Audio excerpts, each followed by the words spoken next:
എല്ലാ നേതൃത്വവും വരുന്നു. ഇന്ത്യയിൽ അത് നൽകുന്ന ആത്മവിശ്വാസം ഉണ്ടായിരിക്കും. ബഹുമാനായ മുൻ പ്രതിപക്ഷ നേതാവ് പറഞ്ഞു ഇന്ത്യ മുന്നണി നല്ലത്. പക്ഷെ ഉദകക്രിയ ചെയ്തതാരാ? മുന്നണി വന്നല്ലോ, ആത്മവിശ്വാസം കിട്ടി, എല്ലാവർക്കും ഒരു നല്ല യോജിപ്പ് വരുന്നു.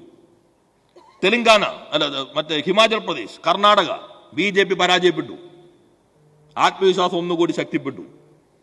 ജനങ്ങൾ മതനിരപേക്ഷവാദികൾക്ക് ആത്മവിശ്വാസം ശക്തിപ്പെട്ടപ്പോ നിങ്ങൾക്ക് അഹങ്കാരം കൂടി.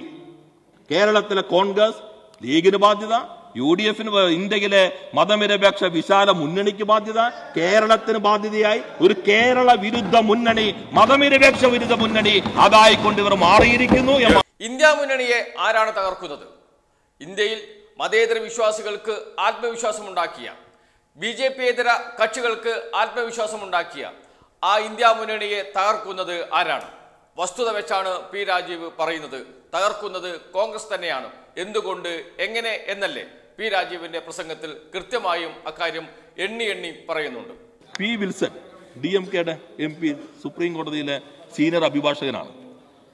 അദ്ദേഹം ലോകസഭയിൽ ചോദിച്ച ഒരു ചോദ്യത്തിന് ഉത്തരം, രാജ്യസഭയിൽ, അത് എക്സിൽ പഴയ ട്വീറ്റ് ചെയ്തിട്ടുണ്ട്.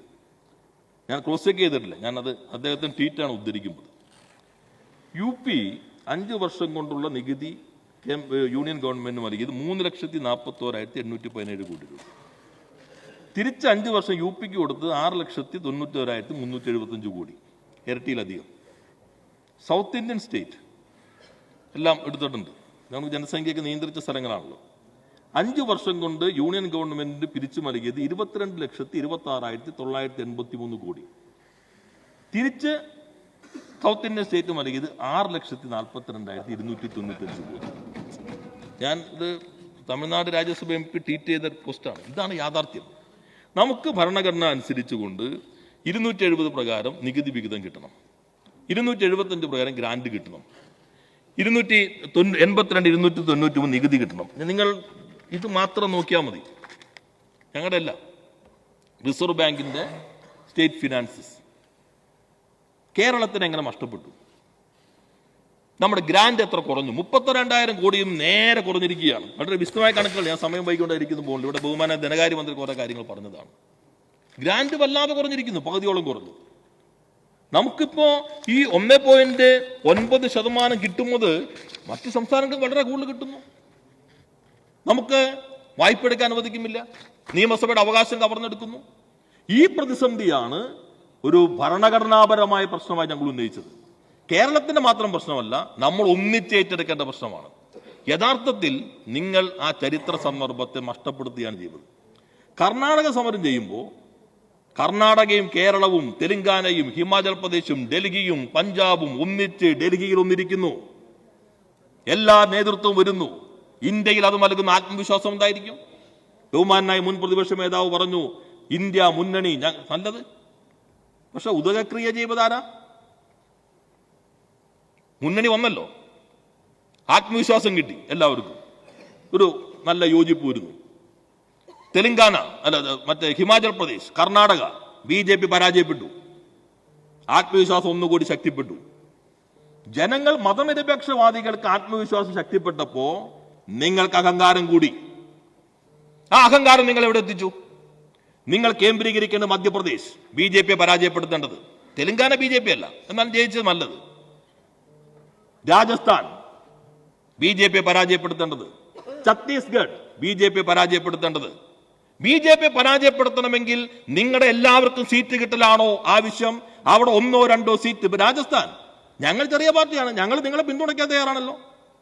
5000 വോട്ടിന് നിങ്ങൾക്ക് എത്ര സീറ്റ് പോയി? അവിടെ 10,000 താഴെ വോട്ടിന് നിങ്ങൾക്ക് എത്ര സീറ്റ് പോയി? 5000 താഴെ വോട്ടിന് നിങ്ങൾ മുന്നണി സംവിധാനത്തിലേക്ക് ധാരണ. അപ്പോ രാജസ്ഥാനിലും മധ്യപ്രദേശിലും ഛത്തീസ്ഗഡിലും BJPക്കെതിരെ നിൽക്കുന്ന രാഷ്ട്രീയ പാർട്ടികളുമായി ഞങ്ങൾ വിട്ടോ. SP എങ്കിലും നിങ്ങൾ മുന്നോട്ട് ഉണ്ടാക്കായിരുന്നില്ലേ? വെറുതെ ശബ്ദം ഉണ്ടാക്കിയിട്ട് വസ്തുതകളെ മറച്ചു വയ്ക്കാൻ പറ്റില്ല. യഥാർത്ഥത്തിൽ കോൺഗ്രസുകാരനായ ആളുകളുടെയും ഇവിടെ ഇരിക്കുന്ന താൽക്കാലികമായ സങ്കുചിത നേട്ടത്തിന് വേണ്ടി മാത്രമല്ലാതെ കോൺഗ്രസിലും ലീഗിലും നിൽക്കുന്ന ആളുകളുടെയും ഉള്ളിലുള്ള വികാരമാണ് ഞാൻ ഈ പറയുന്നത്. ആ സംസ്ഥാനങ്ങളിൽ നിങ്ങൾ SP ആയിട്ട് BSP ആയിട്ട് ആരൊക്കെ കഴിയുമോ അവിടെ പോകണം. ഇവിടെ പറഞ്ഞില്ലേ UP 1 ഒറ്റയ്ക്ക് ഭൂരിപക്ഷം ഇല്ല. സോണിയാഗാന്ധി നേരെ AKG ഭവനിലേക്ക് വന്നു. ഹർകിഷൻ സിംഗ് സുർജിത്തിനെ കണ്ടു. സോണിയാഗാന്ധി ഹർകിഷൻ സിംഗും സുർജിത്തും സംസാരിച്ചതിന്റെ അടിസ്ഥാനത്തിൽ എല്ലാ പാർട്ടികളും സുർജിത്ത് പോയി ഏകോപിച്ചു. അങ്ങനെയാണ് BJP വിരുദ്ധ സർക്കാർ അധികാരത്തിൽ വന്നത്. അതുകൊണ്ട് ഒരു ദേശീയ സാഹചര്യം നിങ്ങൾ നഷ്ടപ്പെടുത്തി മറ്റു കാര്യങ്ങളിലേക്ക് ഞാൻ പോകുന്നില്ല. അത് ചരിത്രം നിങ്ങൾ വിലയിരുത്തും. കേരളത്തിലെ കോൺഗ്രസ് ലീഗിന് ബാധ്യത, UDF ഇന്ത്യയിലെ മതനിരപേക്ഷ വിശാല മുന്നണിക്ക് ബാധ്യത, കേരളത്തിന് ബാധ്യതയായി ഒരു കേരള വിരുദ്ധ മുന്നണി, മതനിരപേക്ഷ വിരുദ്ധ മുന്നണി അതായിക്കൊണ്ട് ഇവർ മാറിയിരിക്കുന്നു എന്നാണ് ഈ കണക്കുകൾ തെളിയിക്കുന്നത്. മറ്റു കാര്യങ്ങളിലെല്ലാം തന്നെ ഇവിടെ പറഞ്ഞ കണക്കുകളിലൊന്നും വലിയ വ്യത്യാസമില്ലാത്തത് കൊണ്ട് ഞാൻ എന്റെ മറുപടി പ്രസംഗം അവസാനിപ്പിക്കുക.